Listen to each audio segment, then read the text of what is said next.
Good evening all and welcome. Tonight we're going to be heading to jails/prisons for a truly chilling collection of scary stories.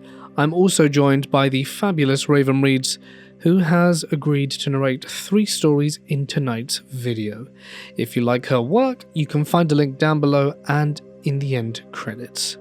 But for now it's time to get comfortable and let the darkness take control. When I was younger, my dad used to tell stories from when he worked in the prison system. A lot of stories that he told us were probably inappropriate, but a few of them have stuck with me for quite a few years, and I'd like to share them with all of you. My dad was called by his sergeant one day to work some overtime in the med bay. Apparently one of their newer inmates was causing a lot of ruckus, and couldn't be left alone overnight, because he had some mental health issues that resulted in him possibly being at risk of taking his own life. My dad agreed because he had 5 kids at home and needed all the money he could get. After a few hours of sitting in an uncomfortable office chair reading the same book over and over again, and hearing this kid yell, scream, and cry for his father, my dad decided to finally get up and talk to him. He asked, "Why are you screaming and yelling so much?" This kid was 19 years old and had never been in prison or in trouble before. He said, "I think my dad hates me." My dad, rather than asking, "Why do you think that?" or telling him, "Yeah, he probably does," sat with the kid and told him that he has 5 kids and there's nothing they could do that could cause him to hate them. That his children have done a lot of stupid things, and we definitely have, that they anger him, disappoint him, and make him think they were probably idiots, but nothing they did could ever result in him hating them. He told this kid, no matter what you do, no matter what you did, no matter what you think, your father will always love you. This got the kid to calm down so much he finally fell asleep for his first time in a while. The next morning, my dad's sergeant comes in to relieve him and notices how quiet it is. After being asked why, my dad told him he just sat down with the kid and talked to him and told him exactly what he said above. My dad's sergeant told him, "Get this kid's file and read through it before you go home." So he does, and find out that this kid had some serious mental health issues that resulted in his father having to spend a lot of time with him. One day his dad comes home from a long day at work and just wants to take a nap. He was so tired. He was on his feet all day and night because he was a doctor. His kid had a form of autism and perhaps schizophrenia as well. He says, "Let me rest for a few hours, I'm all yours." Apparently that was the wrong answer, because after only a few hours the kid then went to the kitchen, grabbed a knife, and ended his father with it. After reading the kid's file, my dad goes back to the sergeant and says, "I stand by what I told him," and went home. He hugged his wife, sent his 5 kids to school and went to bed. Years later he tells us this story, and I can tell that it breaks his heart that this kid was so afraid of what his father thought, even after what he had already done to him. I worked in a California state prison for 18 years. And over that time I experienced a serious amount of paranormal activity. I'm talking full-body apparitions, objects and even gates moving on their own, and random video anomalies that would show up as blurs or distortions on the monitors. After the first few years, I get used to the most of it, and learned just how to keep doing my job without reacting. But there was one incident that never sat right with me. The thing that really messed with my head were the shadow people. They were everywhere inside the facility, and it didn't matter if it was day or the middle of the night. But let me get on to the story itself. So I was working overtime on first watch in a housing unit. During the 11 p.m. count, I walked into lower C section and began going cell by cell. When I got to cell 134, I stopped and looked in. I clearly saw what looked like an inmate sleeping on the lower bunk. I could make out the shape of his head, hair, everything. It looked completely normal, just like someone asleep. I finished the count and sent it in, but Central Control came back and said my numbers were off and that I was +1. Thinking I made a mistake, I went back to recount. When I reached cell 134 again, I saw the same thing, an inmate lying on the lower bunk appearing to be asleep. I completed the count again, sent it in, and once again it came back wrong. At that point, the facility sergeant came into the housing unit and asked what was going on with the count. I told him Control said I was up by 1 and couldn't figure out where the mistake was.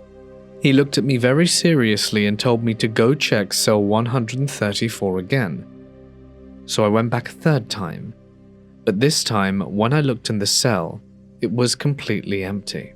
Not only was there no inmate, but I could see no bedding at all either. I was confused and trying to make sense of something I had already seen twice. To be sure, I had the housing unit control officer open the section and then the cell itself so that I could physically check inside. When I stepped into the cell, it hit me immediately, because there was nothing inside, and certainly no inmate hiding anywhere, not that there was anywhere to hide, but it was also absolutely freezing. Bear in mind it was the middle of summer, probably around 80 degrees, and those housing units didn't have aircon. But the cell was freezing cold. The sergeant then went on to tell me that about a year prior, an inmate housed in that exact cell had cut his wrists and bled out.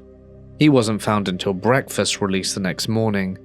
He said incidents like that I had experienced happened every few months and told me not to freak out about it. Then I learned that a lot of the inmates hated being housed alone in that cell. They claimed that late at night, they would wake up and see an inmate standing over them, looking down from the top bunk. And the way they described it would always be the same, with no eyes, just 2 dark pits where they should be. My brother was in solitary while in jail. He'd had a dental visit with the jail nurse, and he was awaiting trial on misdemeanor marijuana charges when he was 25. He was someone with no concept of consequences, and he absolutely hated authority. When he went to prison at 18 and was told to clean the bathroom, he put the sponges on his hands and knees and sort of crawled around just to irritate the corrections officer. I was in high school when he went to prison. He wrote a letter to me. If I died, would Les Max cry? I hope so. And that his teachers would ask where the students saw themselves in 10 years, and he said, I don't see myself in 10 years. His parole didn't go so well, and he finished his 5 years. It was just a multitude of misdemeanors. Then he got a job and happily worked double shifts at a gas station. They loved his work ethic. When the guy he was living with got a girlfriend, she wanted my brother out, so he found some greaseball to live with. Then the drug bust came, and my brother was caught up in it, over marijuana. As he was awaiting his appearance before court, he had his dental visit, and he'd been caught making hooch in his cell, and he was put into the only cell with no camera. When you're in solitary, you get 1 hour a day to shower and clean your cell under supervision. If you need something like shampoo, you submit a written request. If you're lucky, you'll eventually get it. He was known for whistling, tapping, and drumming while in his solitary cell, and at 11:20, he asked for the aerosol cleaner. A corrections officer gave it to him. His rig was a rag with a toilet paper holder, and he'd written on his clothes, "You should delete yourself," as a message to the corrections officer because he despised them so much. Around 2 a.m., the aerosol can hit the floor, and the guy in the cell next door started yelling for help. He was dead already, but they called my mother to tell her he was in critical condition at a hospital. He was on a gurney in the hallway covered by a sheet. She was just called to identify his body. The officer who gave him the cleaner was not reprimanded, and when they mailed his stuff to us, they included the rag and toilet paper holder, They offered to send us a video of them dragging him out of his cell and doing CPR. A friend's husband started working at that jail as a corrections officer. He said that every night, you could hear the same whistling and tapping and drumming. Everybody heard it. And people would ask, "Who's that blonde guy walking around?"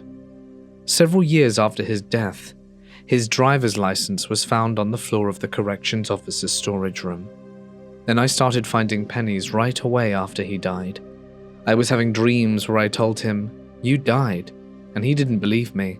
Then eventually they changed. I'd be excited to see him, and then I'd say goodbye again, and finally in a dream he told me he was ready to go. I still mourn his passing. This was over 20 years ago, and I will still occasionally find pennies, and always think of him. This is my mum's story, and I've sat on it for a while, unsure how to really explain everything that happened without sounding completely insane. But I figured if anywhere is the place for this kind of story, it's here. My mum works at a maximum security prison. She's been in that world for over 20 years, is tough as nails and doesn't scare easy, is a no-nonsense kind of woman. But about 10 years ago, something happened that truly broke her in a way in which I have never seen before. One night during her shift, she found an inmate who was attempting to hang himself. He'd already gone blue when she cut him down, but she started CPR right there on the floor. Somehow, she got his heart beating again, but he never woke up, not really. It turned out he was brain dead, and he died a few days later in the hospital. The whole thing hit her hard. She had nightmares, cried a lot, and PTSD. She never wanted to talk about it again, so we decided not to push. But then strange things started happening at home. At first, it was little things like paper would fly out of the printer unprompted. Not just once, but dozens of times. Objects would fall off shelves, even heavy things that wouldn't tip over by themselves, and the TV would randomly switch on and off, sometimes even switch inputs or mute itself. We chalked it up to maybe glitches or faulty wiring, but then it got worse. One night my mum woke up in bed screaming in pain. Her arm, the one she had had surgery on years ago, was pinned and it hurt like hell. She looked over and saw my stepdad, her husband, lying on her arm. She nudged him, "Hey, wake up, you're on my arm." He shifted slightly, still half on her, and she got angry. "Get off my arm!" She tried pushing him, but he was dead weight. Then she said, still half asleep, but in agony, "Get off, you're hurting me." That's when he opened his eyes. Except it wasn't my stepdad anymore. The man lying next to her had a red face like tomato red. His eyes were pitch black, and his mouth was stretched in a grotesque, toothy grin that ran all the way to his ears. He stared right at her and said, "Good." My mum screamed bloody murder. She tried begging him to stop. Somehow, she yanked her arm free and bolted downstairs. She grabbed the kids and dragged them into the living room and was ready to dial 911. That's when my stepdad actually came downstairs groggy and confused. My mum completely lost it and screamed for him to get away from the house and get out. Eventually she recognized it was really him. The moment passed, but honestly, after that night, something inside her broke. That's when she knew it was no longer just stress or nightmares. There was something in our house, corporeal or not, and she decided we needed help. So she called my step-grandfather, whose wife had a brother that used to be a priest, retired now, living in Mexico, was a long shot but worth a try. He flopped to the States after hearing what happened, and after listening to everything, he admitted that while he'd heard of hauntings and demonic attachments, he had never seen a case like ours. He gave us the contact of someone he described as exceptionally sensitive, a female pastor who travels and deals with this kind of thing. He was adamant about one thing though, to not tell her what was happening, just invite her into the house, and she'll know. So my mum called her and kept things vague. As they were saying goodbye, the pastor suddenly shouted through the phone, "She's extremely angry. She wants me to tell you you moved it, and she wants you to put it back now." Then she hung up. Here's the thing. My family had been doing a garage sale that week. A lot of old stuff got moved into the basement to make room. One of those items, a collection of antique dolls that belonged to my great-grandmother. She was obsessed with them, and made it clear before she died that my mum had to keep them. My mum knew immediately what the pastor meant. She ran to the basement and moved the dolls back to their original place. But the pastor never made it to the house. First, she lost our address and contact info, like it was wiped from her phone. We called her again, gave her the info, and she said she'd still come. Then her car wouldn't start. When she called a tow truck, it got into a wreck on the way to the place. Coincidence, perhaps, but weird as hell, so she never made it out. So we turned to another option, a local paranormal investigation team. They came to the house and stayed overnight, split up into teams, set up cameras, EVP recorders, thermal imaging, the works. And yeah, they got a lot of stuff. They caught footage of a face, distorted and inhuman, floating in the corner of our great room. They saw orbs, cold spots, and most disturbing of all, they recorded clear voices, and they identified 4 entities. A little girl, an older teenage girl, a woman who called herself Lorelei, and a man called Frank. My mum froze. The name, Frank, it was the same man she tried to save at the prison, the one who ended up brain dead. When they dug deeper, the voice claimed to be Frank, and he said he liked my mother and that he hated her husband. That was the end of the investigation, but the team got a ton of material from our house, enough to gain some minor fame online in paranormal circles. Shortly after, I returned home from the Navy. Things were quiet for the most part, except one night when I was sitting in the living room reading, and suddenly I got this heavy, suffocating feeling like I was being watched. I even went outside with a flashlight combing through the bushes because I was convinced there was someone there. But there wasn't. A few months later, my uncle's childhood best friend visited for a barbecue. He brought a new girlfriend who we had never met, and as soon as she stepped into the house, she stopped cold. She looked at my mum and asked, "How many do you have?" Mum thought she meant kids and said 5, 4 biological, 1 stepdaughter, and she replied, "No, that's not what I meant." Mum hesitated. "Well, 4 spirits, a little girl, a teenager, a woman and a man." The woman shook her head. "No, there are at least 2 men. I have 2 brutes screaming in my face right now telling me to get out." That started a long, bizarre conversation. I'll admit I called BS on most of it, but she claimed she'd always had the ability to see spirits, feel their emotions, and once said she lifted a teacher in the air during a fit of childhood rage. Whether or not that's true, I don't know, but her sensitivity, that felt real. She said the whole area was haunted, like really badly, claimed the house across the street had a full-blown infestation. After she left, the activity in our house stopped just like that. Later, she called my mum and said 2 of the male spirits followed her home. They'd realized she could hear them, and that gave them power, and they started playing games, hiding her stuff, knocking things over, but she told us she would get rid of them. Things have been quiet since then. The only odd thing that's really happened was when my mum was alone in her room, and the spring-loaded door stopper, you know, the kind that kids love to flick, began vibrating wildly like someone had pulled it and let it go. My mum said, "I know you're there, honey. It's okay if you want to play a little. You can stay as long as you're not mean." And that was it. No more paranormal for now. I worked at an old prison in Michigan that is now closed, and some of you from Michigan might know which one I mean. One morning I was working in Seg, and I watched what I thought was an inmate walking out of a cell and down the rock towards the back. At first, I didn't think much of it. In a place like that, your brain gets used to seeing movement, hearing noise, and assuming it was just another part of the job. I figured someone must have been where they were not supposed to be, or I had simply caught a glimpse of something from the corner of my eye.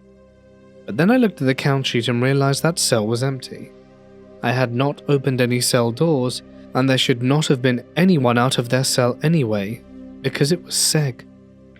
That was the moment it hit me what I had just seen didn't make sense.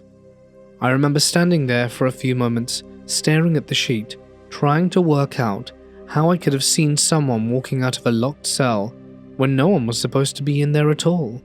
After that, the building felt even worse to me. I still do not know what I saw.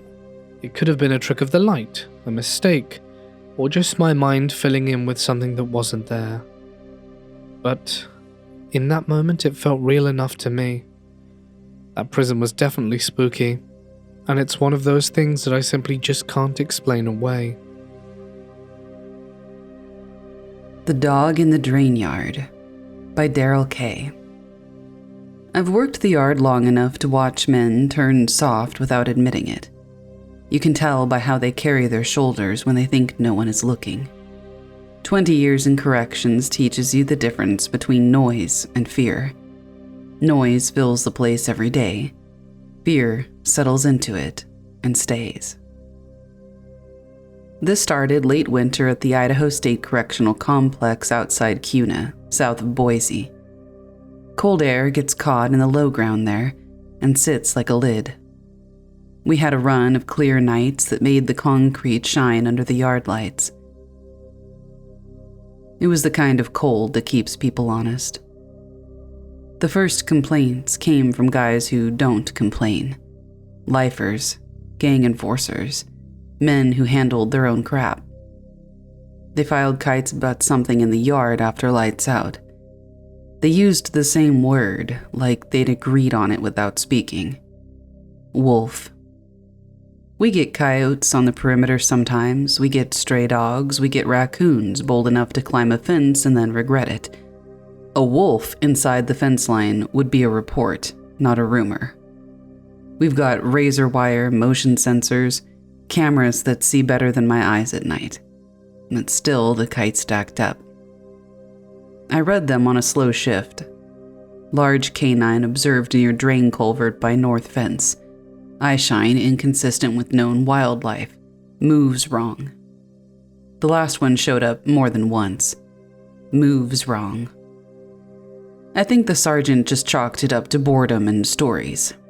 He told me to keep an eye on the north yard cameras, but not to waste any time chasing shadows, which is pretty standard. I mean, we have pretty important jobs, and even on our downtime, we don't really have time to chase things that we can't write up or really do anything about. The guards on my shift weren't super spooked, at least not at first. They kind of joked about it. But it was the way you joke about things to see what everyone else thinks about it. You know what I mean? Like, you don't want to admit it, that maybe you think something's going on, but you just want to suss out what everyone else feels. That's what it seemed like to me. A couple of nights later, one of the older inmates refused yard time. He said he'd rather stay in his cell than be out there after dark. He had nothing to gain by saying that. In fact, he had a lot to lose. He had a reputation to keep. So I made a note. There's a drainage run that cuts along the north fence. It carries meltwater and whatever else collects after storms. It's lined with concrete and empties into a culvert under the outer service road. Maintenance checks it, but nobody spends more time there than necessary. The lights don't reach all the way down into it.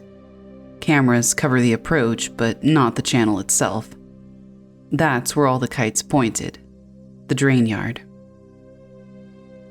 On a Tuesday, I took the monitor bank in control during the late shift.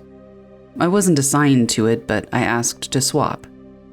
I said I wanted a break from walking tears, which was true enough. But I also wanted to see what men who don't scare easily had decided to call a wolf. We've got feeds labeled in a way that makes sense only after you've memorized them. N-Yard 3 covers the north fence line where the drain starts. N-Yard 4 picks up the bend where the concrete dips. There's a thermal overlay we use for perimeter checks. It turns bodies into pale shapes that move against darker ground. I watched for an hour without anything to show. A couple inmates paced the track until count. A plastic bag skated along the fence like a small animal. Wind can make you believe in things if you let it. Then the yard emptied. Lockdown. Doors closed, lights held steady. The place settled. I kept the feeds up, and I don't really know why. Curiosity, I guess, or the way those kites were written. Men don't tend to coordinate language in prison without a reason. At 2317, the thermal feed on N-Yard 3 caught a shape near the start of the drain. It was low at first, close to the ground, a smear of heat sliding along the concrete edge. I leaned in. The shape paused at the lip and lifted. I stood up. I've seen bears on footage before, up north when I worked a transfer detail. This wasn't that. The proportions were wrong. Way too narrow through the hips and far too long in the forelimbs. It rose and stayed up, steady as a man testing a sore knee. The head turned toward the camera. The eyes didn't reflect on thermal, but the face had a structure to it that just didn't sit right with any animal I know. The snout was there, but I don't know how to put it. It didn't commit to being a snout, I guess. I toggled to the standard night feed. The picture flattened and the shadows thickened. But there it was, a dark form against darker ground. It moved along the drain with a kind of economy, like it knew exactly where the cameras were and how to cross their edges. I know that sounds insane, but I don't know how else to describe it. When it reached the bend, it dropped to all fours and slipped down into the channel. I switched to N-Yard 4. The bend is a blind spot for a second before the next camera picks up. I counted that second without meaning to. Then the feed caught the drain again. Empty. I felt something in my chest that I don't normally get on the job. I guess I wouldn't call it panic, but a recognition that I didn't have a category for what I had just seen, which is worse. Categories keep you steady. I marked the time and called it in as a possible animal intrusion. That gets maintenance and an extra perimeter sweep, but keeps my record and reputation clear. The sergeant told me to log it and keep watching. His voice was level and mine was too. We don't give each other anything else. Around midnight, an inmate in B block started banging on his door. Sometimes inmates act up. They're bored or something, or they panic, or it's just a stunt, but this was not the kind of banging that was a stunt. I went down with another officer. He said that he had heard scratching under the floor, like claws on concrete. He said it moved with him when he paced. He said it knew where he was. I wrote it up as a disturbance. I don't write what people say when it won't help anybody. The next night, I took control again. I didn't ask, I just took it and nobody argued. I set the thermal overlay on all the north feeds. I dimmed the room so the screens were all I had. The building makes a sound at night, a low hum from systems that keep it running. It's easy to mistake that for something else if you're tired. At 22:51, the shape appeared earlier, near the outer edge of the yard, closer to the fence than before. It moved along the line where the light falls off. It didn't hurry or hesitate. It just moved like it knew the path. When it reached the drain, it didn't drop in. It stopped and faced the camera again. I know how stupid this sounds, but I had the sense that it was looking at me. Cameras aren't eyes, not in any way that matters, but still I felt it. I felt like that thing was aware of me watching it. It lifted on one forelimb and placed it on the concrete lip. The joint bent in a way that suggested hands more than paws. Not truly hands, though. Not like a human, but something in between that didn't need a word to be wrong. It climbed down, but slower this time, almost like it wanted to be seen doing it. I tracked it across feeds. At the bend, it didn't disappear. It paused in the blind second. And when it came into N-Yard 4, it was closer to the camera than it should have been, like it had crossed more ground than the time allowed. And that's when I noticed the other thing. The thermal shape wasn't consistent. Parts of it were colder than the surrounding air. I've never seen that. Bodies don't carry cold like that unless something's off with the system. I checked the overlay calibration. It was fine. I pulled up an older clip from earlier that week. Same time, same area. There was a flicker near the drain, something that could easily be dismissed as noise if you weren't looking for it, the kind of thing you skip over until you don't. I thought about wolves. Idaho has them. They keep to themselves unless you give them a reason not to, and they don't stand like that. They don't choose paths that cut through blind spots in a way that suggests planning, and they don't change temperature on camera. That much is true. There's a word you hear if you spend time around rural stories: dogman. It shows up in reports from Michigan, Wisconsin, places with deep woods and long winters. People describe a bipedal canine shape, eyes that catch light in a way that doesn't quite feel like reflection. I've always put that in the same bin as campfire stories and late night radio. But watching the feed, I didn't reach for that word. It reached for me. I called the sergeant again. He came up to control and stood behind me. We watched in silence. He's a practical man. He's seen fights that would turn your stomach and kept his voice even through all of it.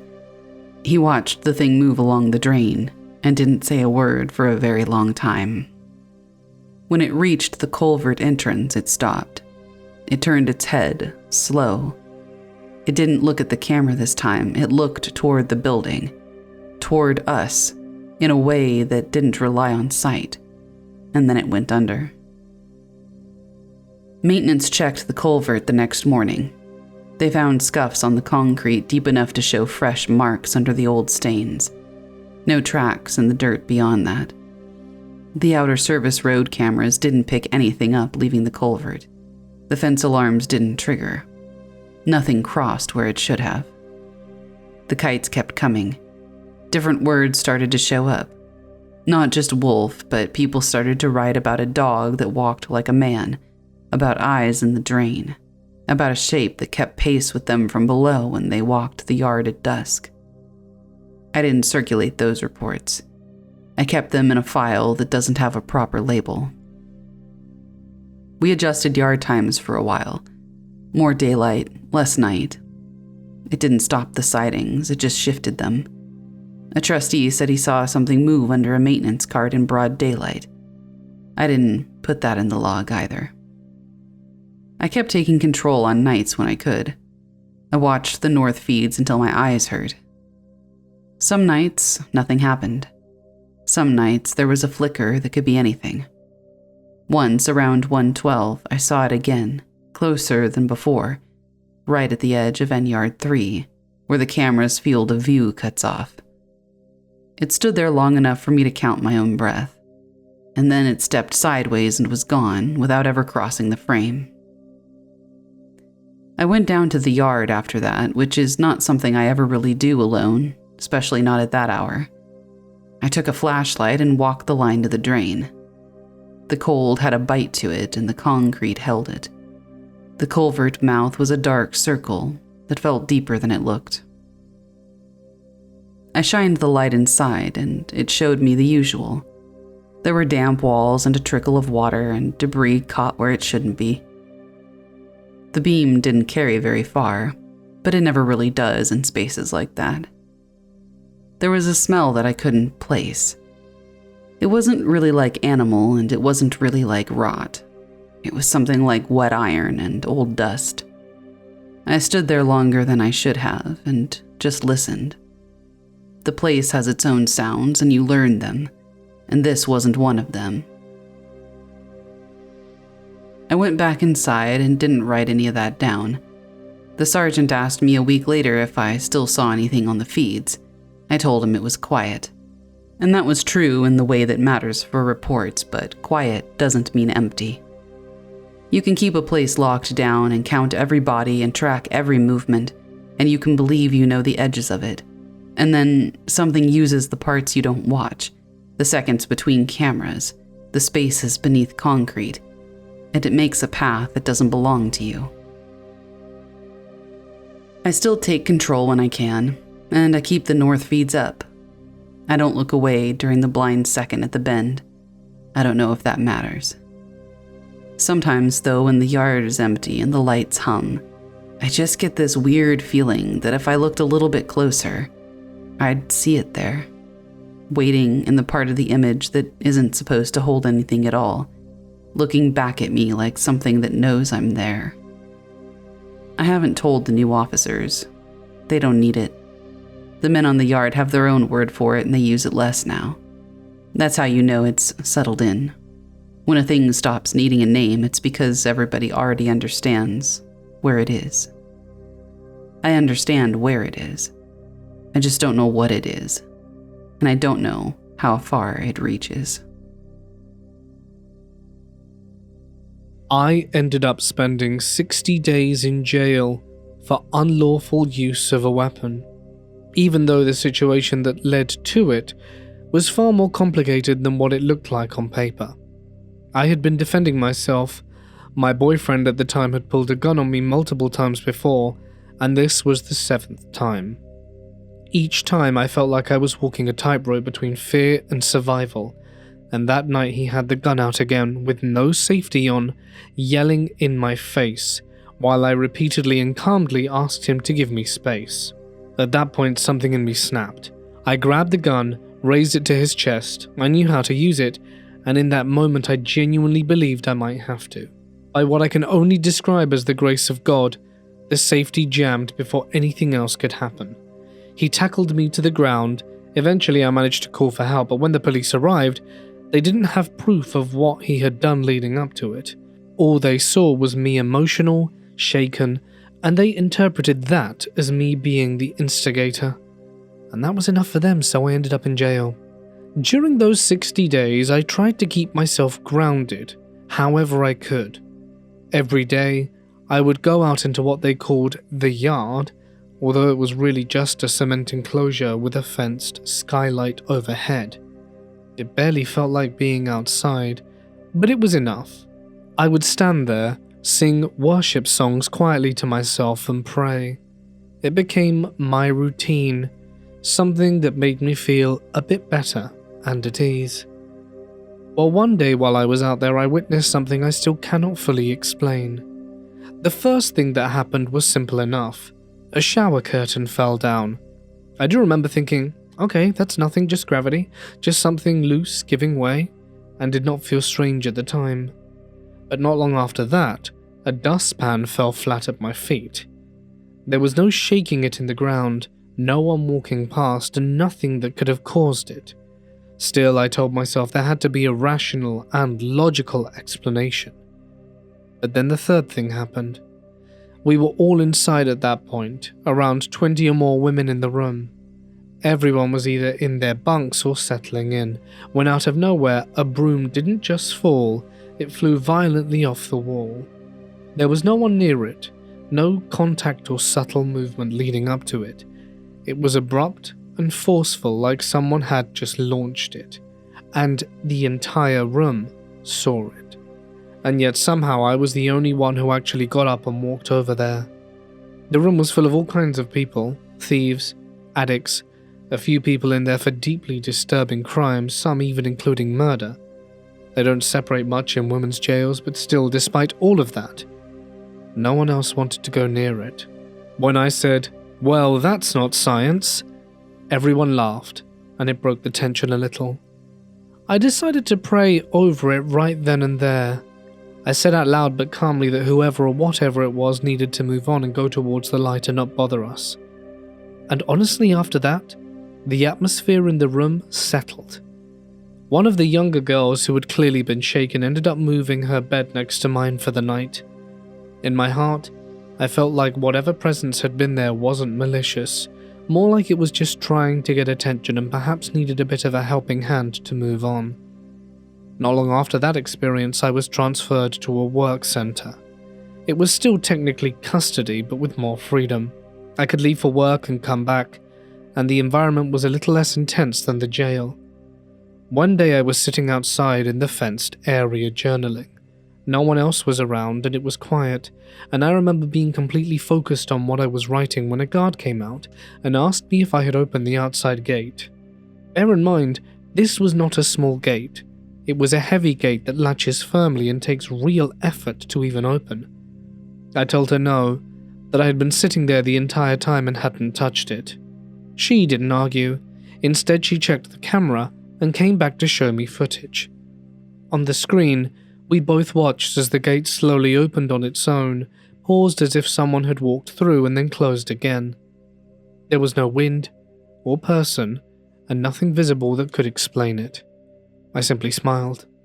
Before I had gone to the work center, I had been helping a friend's elderly father during the final days of his life. His name was Walter, and he was one of the gentlest people I have ever met. We spent a lot of time together towards the end, and the night before he passed, he told me he knew he was dying. We sat together in the living room, and at one point he asked me who all the other people in the room were. I couldn't see anyone, but I heard that it's common for people nearing death to sense others coming for them. I asked him if he recognized any of them, and he said he didn't, but he wasn't afraid. We ended up laughing and talking and just enjoying each other's company, and at one point I jokingly told him, "Walter, if you were any younger, I'd be trying to lock you down." He smiled and passed away the next day calmly on his couch. The day the gate opened on its own, I had been writing in my journal a long letter to his son about those final days and everything that had happened. Watching that footage, seeing the gate open and close like that, I couldn't help but feel a sense of familiarity rather than fear. In my heart, I believe Walter came by to check to see what I was writing, and maybe to say hello one final time. What stays in the walls? I was 18 months into a 3-year stretch at the Ohio State Reformatory in Mansfield when I started hearing the breathing. The Reformatory is not a place people forget. It opened back in 1896 and ran until 1990, I think, and in that time it held somewhere north of 150,000 men. The east cell block alone is 6 stories of steel and stone, and the Guinness Book once called it the largest freestanding steel cell block in the world, or something like that. A lot of people died there. Guards and inmates, a warden's wife once. Look, I'm not a superstitious person. I wasn't then either. I grew up in Cleveland and I believe in things I can see and touch and verify. I'm telling you that so that you understand what I'm about to say is not something that I came to easily. My cell was on the 3rd tier of the East Block. My cellmate, a guy named Michael, had been there 4 years already, and he was the one who told me about the reformatory's history. I don't think he was looking to spook me or anything. He just thought I should know. He said men had been beaten to death in the punishment cells. He said there was a hole in the wall on the 4th tier where something happened. I guess it was during a riot in like 1952. Nobody talked about it clearly, but the guys who slept nearest to it put in transfer requests inside of a week. All of them. He said all of this in the way that a real estate agent might tell you what the rooms of the house have in them. Very matter of fact. To him, it was just practical information, and so I took it as such as well. The breathing started around my 6th week. I would wake up at 2 or 3 in the morning and hear it coming from the corner near the door. It was low and slow, kind of like somebody who's trying not to be noticed. The first few times I just figured it was Michael, but Michael slept up on the top bunk. I could see his chest rising and could hear his actual snoring. It was different from what was coming from the corner. I would lie there and stare at the ceiling and just count the seconds between each exhale. I never counted higher than 4. Whatever it was, it breathed at a normal rate, like a person trying to be calm. After about the 3rd time, I asked Michael. He didn't look surprised, he just said, "What corner?" And I told him. He said the man who had my bunk before me had also heard something, and before him another man, and that all 3 of them had eventually put in for transfers and been denied. He said it like it was another property disclosure. Like, yeah, the pipe leaks, you'll want to get that fixed.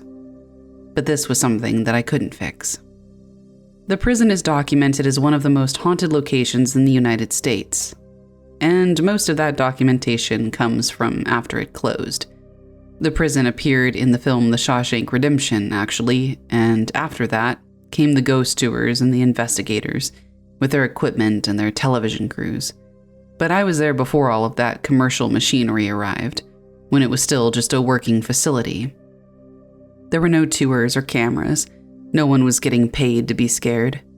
We were just men inside a very old building with very bad history for doing bad things, and the building didn't really care about the distinction.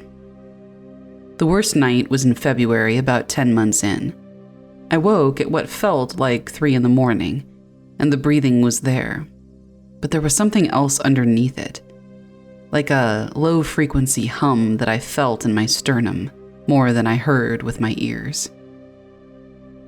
I turned toward the corner, and for the first time I saw a shape there. I want to be careful about how I describe this because I'm not looking to exaggerate or perform. It was darker than the dark around it and had a rough outline that suggested a standing figure, something just under 6 feet. No features I could distinguish. It didn't move, and I didn't move. We stayed like that for what I estimate was 4 minutes, although it could have been fewer than that. And then the shape thinned out.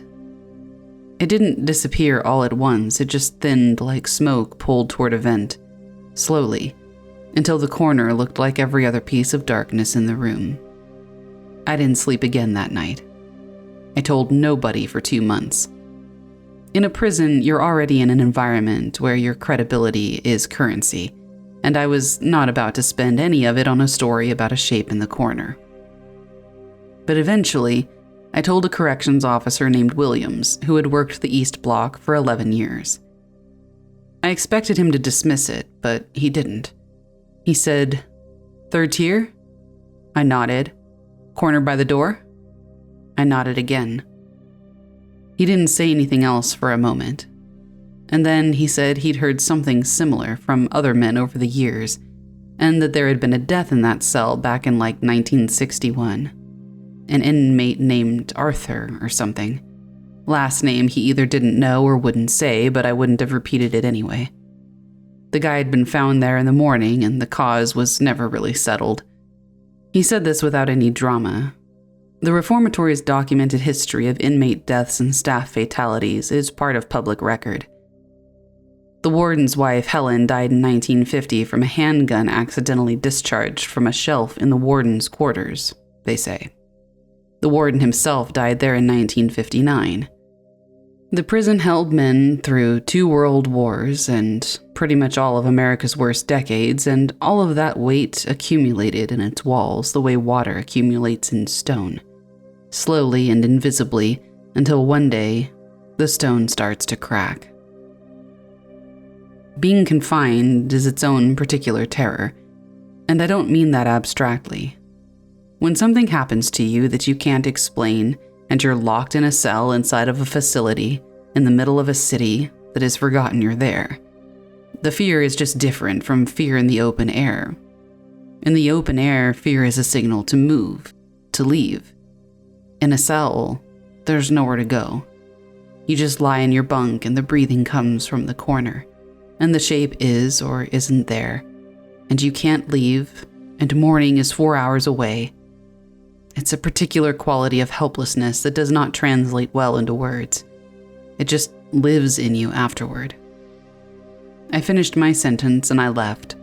I have not been back, and I do not intend to go back. Not even for the ghost tours that run there now on weekend nights. Not even for nostalgia. Not for anything. I know there are people who find the reformatory thrilling now, who pay literal money to walk through it in the dark with equipment and hope something happens.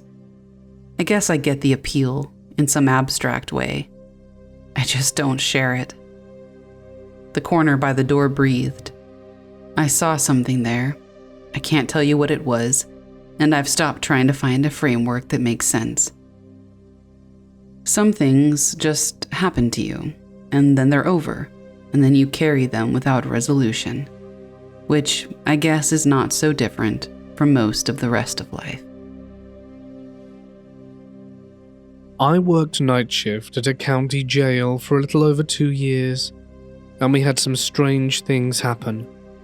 A lot of the staff and inmates believed the jail was straight haunted or had a presence. The stories were pretty interesting, and sometimes I'd see something weird or hear a weird noise.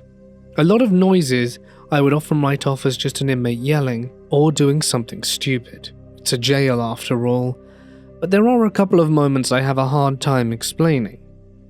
One night, after we locked all the inmates down, me and another officer went and chilled in the tower. This is where all the video monitors are located. Outside the tower is a slim hallway that circles the tower. The pod doors where inmates stay are secured, and the only way to get through these doors is by someone opening the door in the tower. My buddy and I were chilling in the tower, talking about random things. If someone isn't brought in at night, the hours are pretty slow. Then, something slams against the tower door.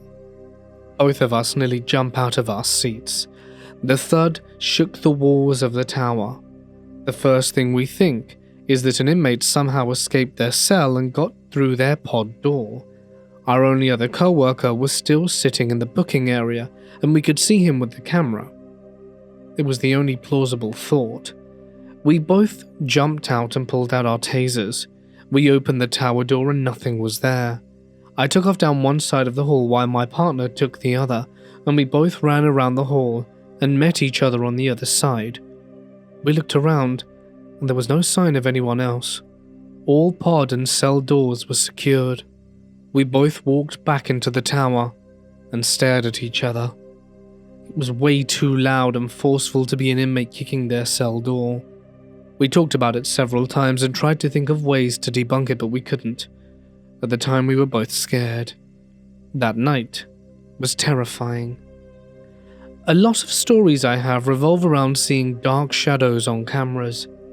I remember me and 2 other co-workers were in the tower at night, and I saw a shadow on the wall of the rec room. I pointed it out, and we watched it glide across the wall, then stop, move back over, move up a bit, and continue this for about 3 minutes. Then it went up and disappeared out of view on camera. It was about 1 a.m, so it obviously wasn't an inmate or anyone there. One of my co-workers, who refuses to believe in paranormal stuff, wrote it off as a bug on the camera lens, but I don't think that was the case. Another time we walked into the booking area and the chair was rocking back and forth like someone was in it. The next story deals with more of a crazy individual, but it was still odd. Me and another officer were in the booking area. An inmate in a cell was asking if she could have some of her stuff back. Another officer had taken her things because she kept kicking the door and threw her stuff everywhere. She had been compliant the whole week, and we informed her that she could have some of her things back. We gave her her tote, which had practically all of her things. She seemed so thankful when we handed it back over. We got back to what we were doing, and 15 minutes later she starts screaming and cursing. We told her to knock it off, and she starts screaming at us to shut up. I open the window to her cell, and she's staring at me.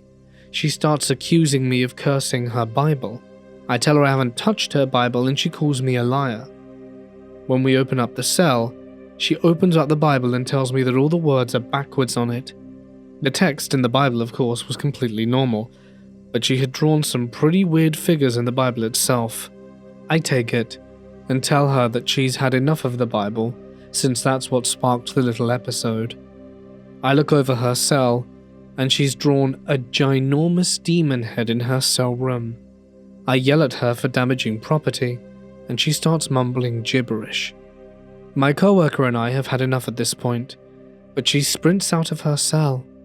We go after her and catch her within a yard and tell her to return to her cell. She starts with more gibberish and it's becoming uncomfortable. My coworker pulls his taser and threatens that if she doesn't listen, she will be tased. She starts screaming at us to do it. Now usually this is a pretty easy way to get tased in jail, but we were both shocked because she was usually pretty level-headed and listened. So my coworker hesitated and repeated his warning. She continued to yell, scream random things, so my coworker lit her up. We finally got her into her cell, and once again took her things away. Her camera showed her standing in the corner of her cell, right where she drew the demon head. We changed the screen to a few different cameras to look at the other cells for a bit. After about 15 minutes, I motioned to my partner to change it back to her camera.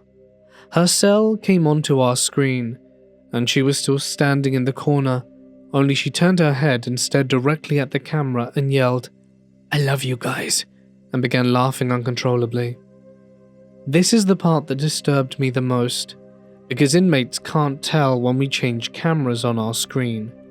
My partner and I immediately look at each other and had this "oh holy hell" kind of look on our faces. She timed it so perfectly as soon as we checked her cell.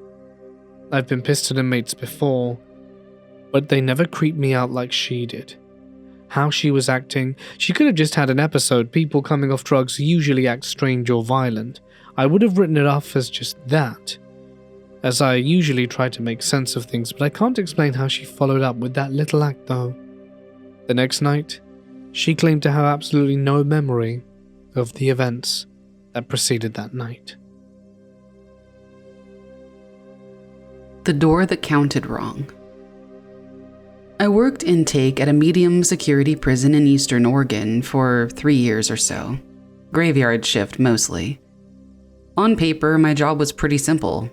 I would process transfers, log property, assign temporary holding cells, and just keep everything moving. Nights were quiet and generally predictable, and you start to rely on that predictability in a job like that, which is why this story still bothers me. We had 6 intake cells in a short hallway numbered 1 through 6, as you might imagine. They were solid doors. They had narrow windows and manual locks, with a digital log system tied to our key cards. So every single open and close event was recorded automatically, no exceptions. One night, at around 2:40 in the morning, we got a late transfer. There was just one inmate coming in from county. Paperwork checked out, guy was mid-30s, quiet, no issues. I walked him down the intake hall and put him in cell 3. I remember it clearly because 3 was the only one with a flickering overhead light, and I had made a mental note to log a maintenance ticket. I shut the door and heard the lock engage and swiped my card. The panel blinked green. Logged.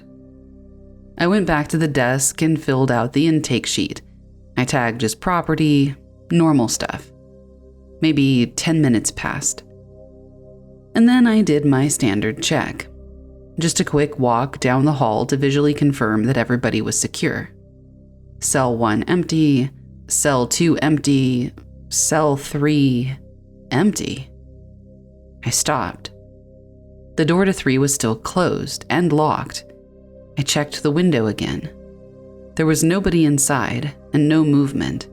The bedding wasn't disturbed, nothing.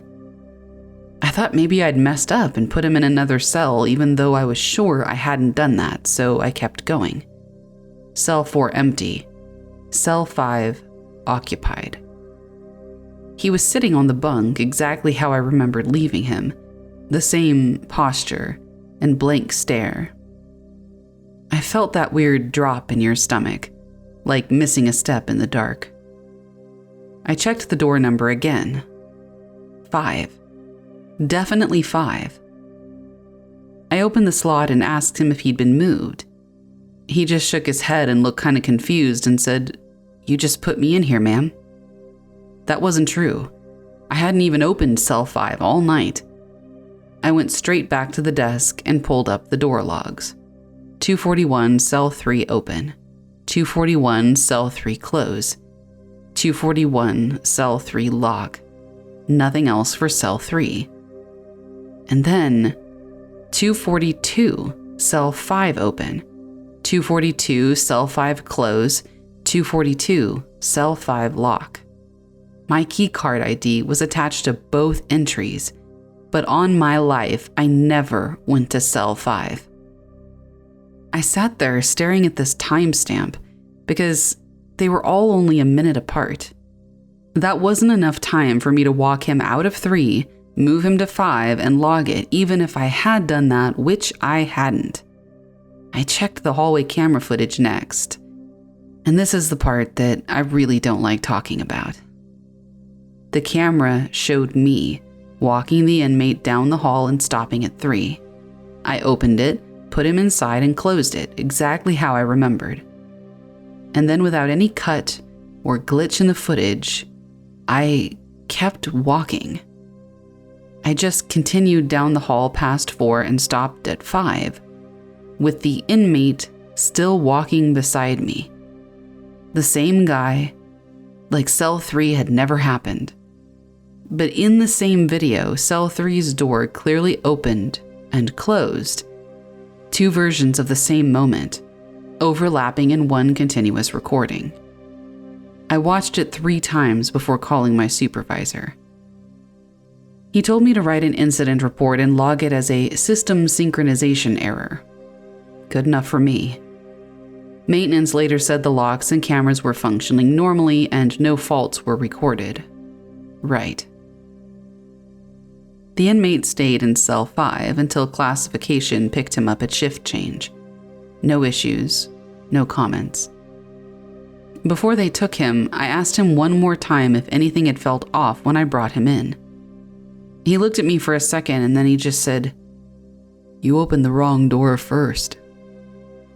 I asked him what that meant. He shrugged and said, "Didn't like that one.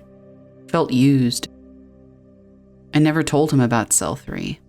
Maintenance fixed the flickering light in cell 3 the next day. Nothing unusual since. I still can't make sense of anything that happened. I don't know how I watched myself do the thing that I remembered, and then, without a single cut or glitch, watched myself do another thing that I know I never did. I still check that hallway twice every round now, and I just avoid cell 3 unless I absolutely have to use it. Hey guys, it's Mort here, and thank you so much for listening and for joining me tonight in the prison. If you did enjoy these stories, your comments down below would be greatly appreciated. I would like to give an extra special thank you to Raven Reads for joining me tonight, and if you liked her work, you can find a link down below and on screen shortly to see more from her. I would like to take a moment to give an extra special thank you to my members and patrons whose names you can see on screen right now. They get new exclusive content every week before everyone else, a bit of a early bonus, and if you sign up, you get some movie theatre stories from this week and lots more. And if you don't want to commit just yet, over on Patreon, I just launched some UFO and alien stories last night, so might be worth a look if you're interested in that, and totally free. But that's it from me, guys. I will be back soon, so take care, stay awesome, and good night.